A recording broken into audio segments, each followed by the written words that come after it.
Praise the lord. ఈరోజు మీకోసం జీవం గల దేవుని మాట సమూయేలు 2వ గ్రంథము 12వ అధ్యాయము 13వ వచనము.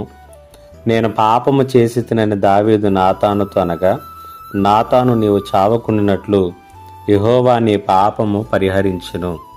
ఈ మాటలను ఈ ఉదయకాల సమయంలో మనం ధ్యానం చేద్దాం. జీవితంలో అన్ని విధాలుగాను కూడా విఫలం చెందినటువంటి వారు, ఓడిపోయినటువంటి వారు, బలమును, ధైర్యమును, ఓదార్పును కోల్పోయినటువంటి వారిని ఈ లోకము చూసినప్పుడు ఇక వీరికంటూ జీవించడానికి జీవితం లేదు అని మాట్లాడుకోవటం మనకు తెలిసినటువంటిదే. అయితే మీకు విషయం తెలుసా? దేవుడు ఇలాంటి పరిస్థితుల్లో ఉన్నటువంటి వారికి కూడా మరలా ఒక కొత్త జీవితాన్ని ప్రారంభించడానికి రెండవ అవకాశాన్ని ఆయన ఇచ్చేటటువంటి దేవునిగా పరిశుద్ధ గ్రంథంలో మనం చూస్తూ ఉన్నాం.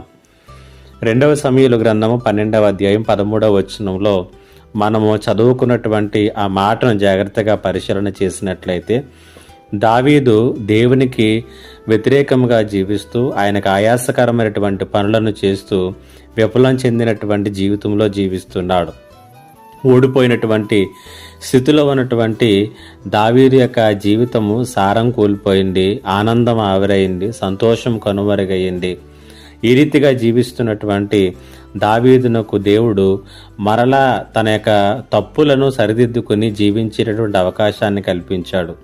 దావీదు ఆ యొక్క అవకాశాన్ని సద్వినియోగం చేసుకుని తిరిగి మరలా తన జీవితాన్ని, ఆ తప్పులను సరిదిద్దుకొని మరింత మంచి జీవితాన్ని జీవించి ఉన్నాడు. ఈ సమయంలో ఈ మాటలు వింటున్నటువంటి నీకు కూడా దేవుడు ఇదే మాట సెలవిస్తున్నాడు. ఏ రీతిగా విఫలం చెంది ఓడిపోయి, లేకపోతే నీ జీవితంలో ఎన్నో కోల్పోయి ఇక నా జీవితంలో నేను లేచి నిలబడే పరిస్థితులు లేవనుకుంటున్నావు, దేవుడు నీకు మరొక అవకాశాన్ని ఖచ్చితంగా ఇస్తాడు. అలాగున దేవుడు నీకు అనుగ్రహించినట్లుగా దేవుని యొద్దకు వెళ్ళు.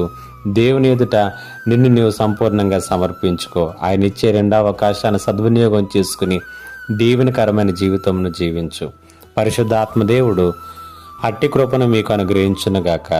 ఆమేన్. ప్రార్థన. మా దేవా, నీకు వందనాలు. ఈ మాటలు వింటున్నటువంటి ప్రతి ఒక్కరికి మరొక అవకాశాన్ని కల్పించి వారు ఒక ఆశీర్వాదకరమైన జీవితమును జీవించినట్లుగా నీ నడిపింపును వారికి దయచేయమని యేసు నామములో అడిగి వేడుకొనుచున్నాను పరమ తండ్రి. ఆమేన్.